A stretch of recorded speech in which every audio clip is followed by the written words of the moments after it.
Затонувшие кораблей, загорающие на песчаных пляжах Греции, из экологических шрамов вдруг превратились в невероятные туристические достопримечательности, аттракцион, на котором государство зарабатывает неплохие деньги.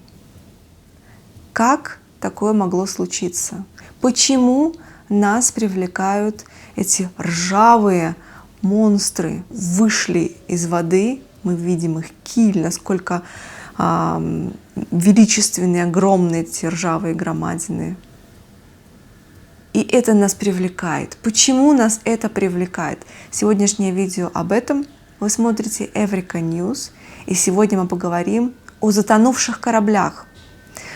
О кораблях, которые потерпели кораблекрушение. Вот эти несколько слов в английском языке заменяются одним – shipwreck, а в греческом – navaion. И когда мы слышим слово navaion, то сразу вспоминаем остров Закинтос и этот песчаный пляж Navajo с затонувшим кораблем, вот этими ржавыми остатками корабля, который так привлекает туристов. И в этом году, например, уже этот пляж закрыт для посещения, потому что корабль засыпает, и чтобы вот как-то сохранить, а процесс, в общем-то, неизбежный, то решили не впускать туристов в этом году. Процесс необратимый, поэтому мы сегодня поговорим с вами о кораблях, которые затонули именно в 20 веке. И не то, что в 20 веке, а буквально 30, 20, 10 лет назад. Потому что процесс довольно быстрый, и корабли, которые затонули 100-200 лет назад, они так просто на пляже загорать не будут, от них уже ничего не останется, какие-то косточки. Итак, давайте вернемся к кораблю Navajo, на пляже Navajo на Закинтосе. Это визитная карточка острова. Пляж Navajo включен в один из самых прекрасных, красивейших пляжей Греции. И, внимание, входит в топ 23 красивейших пляжей в мире. Корабль был построен в Шотландии в 1937 году. В какой-то момент корабль поступает на службу в пирейскую компанию, и карго носит новое название Панайотис. Что именно случилось в 1980 году? Да, корабль уже не новый, но что именно случилось, что он оказался на пляже Закинтос? Существует много версий, и какой-то официальной версии нет. Карго перевозил нелегальные сигареты из Италии в Турцию, из Турции в Италию. Тут уж я не запуталась. В общем, перевозил нелегальные сигареты. И экипаж был арестован по одной версии. Корабль не был на якоре, и его в непогоду снесло к берегам Закинтоса. Эта версия, она идентична версии о затонувшем корабле Дмитриус. Имеет идентичную, практически идентичную историю с кораблем Панайотисом на Закинтосе. Чем они похожи? Ну, во-первых, оба они затонули в 80-х, то есть Панайотис в 80-м, Дмитриус в 81-м. И истории похожи тем, что, опять-таки, скорее всего, это все связано с контрабандой сигарет. Но это одна из версий. Итак, давайте немножко ближе познакомимся с историей корабля Дмитриус, которая немножко более изучена по какой-то причине. Когда мы посетили это место, этот пляж, на самом деле вот производит впечатление. И корабль очень быстро разрушается. Даже слишком быстро разрушается. То есть есть фотографии 10-летней давности, и вот мы были 2 года назад, и вот какой буквально там месяц назад. Большая очень разница, он просто разрушается на глазах. Но вот когда ты видишь эту глыбу, которая полностью вот лежит, как дохлый кит, я не знаю, разлагающийся скелет огромный на песке.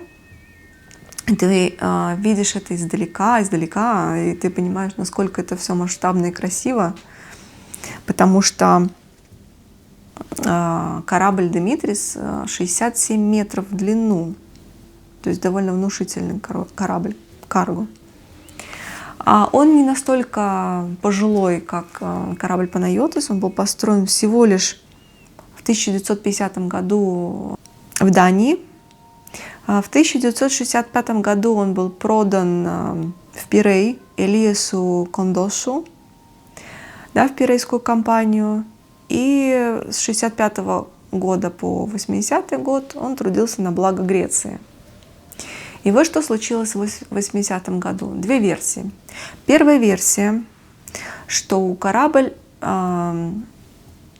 совершил экстренный заход в порт Гисио, потому что капитану корабля стало плохо, и он нуждался в экстренной госпитализации. Ну и после этого случились какие-то неполадки, была поломка двигателя, экипаж был уволен, была представлена охрана кораблю в составе 2 человек. И потом опять что-то пошло не так. Корабль стал двигаться вдоль береговой линии от Гисио, хотя вроде как он был на якоре, но непонятно, каким образом это все продолжалось. В общем, охрана покинула корабль, потому что у него был поврежден корпус, и он наклонился, то есть там была протечка, и порт Гисио попросил убрать корабль подальше на какую-то безопасную якорную стоянку. Эта просьба была проигнорирована владельцем, и после этого в конце декабря 1981 года корабль окончательно сел на мель. Его просто постепенно пригнало к 3 милям от города Гисио, где он и сейчас лежит гордо на пляже. Вот такая вот история, это официальная история. А неофициальная история такая. Корабль использовался для контрабанды сигарет между Турцией и Италией. Был захвачен береговой охраной. Соответственно, все члены экипажа сели в тюрьму. А сам корабль был снят с якоря, был поврежден из-за пожара, который уничтожил всю эту контрабанду, чтобы не было никаких улик.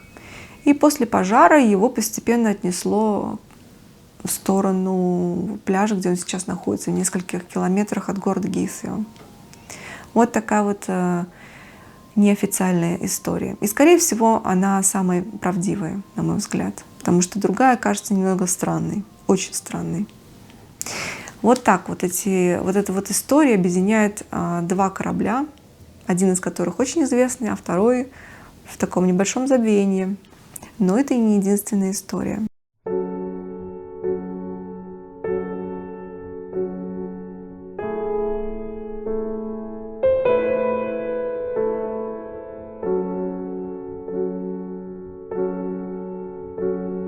А вот интересная история, которая приключилась возле острова Кисера. Практически никакой информации об этом нет, но единственная информация, которую можно найти в интернете, откуда взялся вот такой вот затонувший корабль возле маленького островка на 30 метров, там глубина 30 метров, он затонул наполовину, то есть его нос торчит вот так вот гордо. И это считается одной из достопримечательностей острова Кисера. Это был русский корабль Нордланд. Эта информация на русском языке вообще нигде нет и не подтверждается. И его экипаж напился, и что-то там пошло не так, и он был пробит и, собственно, затонул. Очень странная версия, и информации, как я уже говорила, никакой нигде нет. Ни на греческом, ни на английском. Вот кроме вот этих вот нескольких строчек. Но очень много фотографий. Что на самом деле с ним произошло, неизвестно. Есть еще одно очень интересное место, которое привлекает, и о котором мало кто знает. И это место находится недалеко от Афин. Это район Элевсина. Вообще в Элевсине, можно сказать, неофициальное кладбище кораблей. Там их много, они кто лежит на боку, кто торчит носом, в общем, как угодно. Но мне удалось подняться, потому что было открыто, любой желающий мог, не знаю, как сейчас, но 2 года назад, любой желающий, на корабль, который называется «Калипсо». И этот корабль попал в это место в 2020 году, когда случился коронавирус. И есть версия, что это как-то связано с коронавирусом.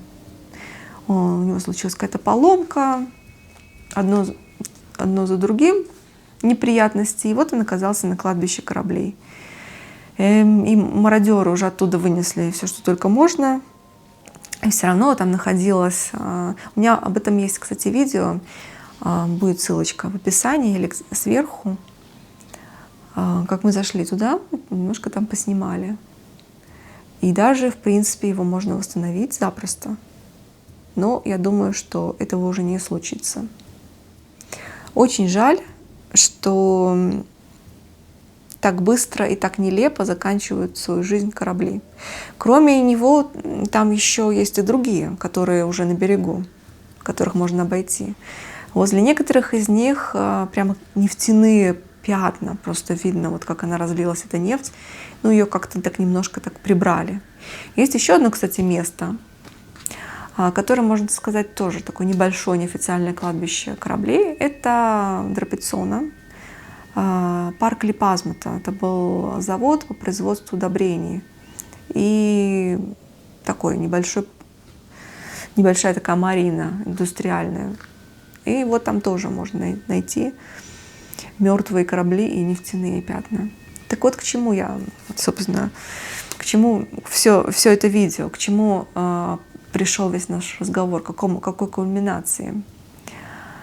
В человеческой природе есть такой вот непонятный момент, каким образом, почему нас привлекает уродство. Что-то такое, что как-то гипнотизирует нас не в самом хорошем смысле. То есть мы в каком-то находимся в восхищении, под каким-то находимся странным инфлюенсом, я не знаю. Мне очень сложно объяснить это, но я сама попадаюсь на эту удочку, мне это нравится. То есть это печально, мрачно, это плохо для экологии, но нам это нравится. И это привлекает, опять-таки говорю, огромное количество туристов.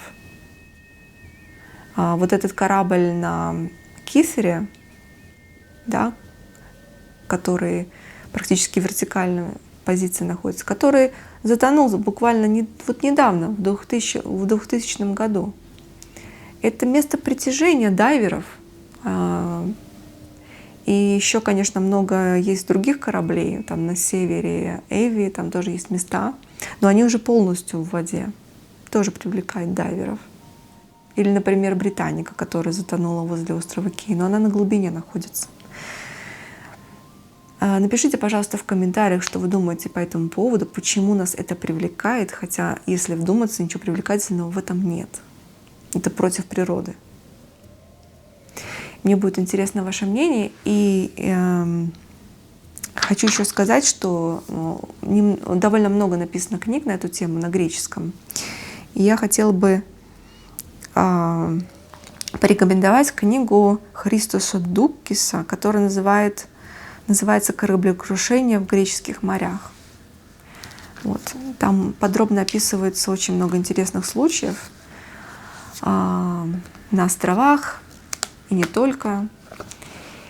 Вот, эта тема была мне интересна. Если эта тема также была интересна вам, пожалуйста, дайте мне об этом знать. Напишите в комментариях, ставьте лайк, подписывайтесь. И тогда у меня будет стимул снимать для вас больше. Всем спасибо, всем пока.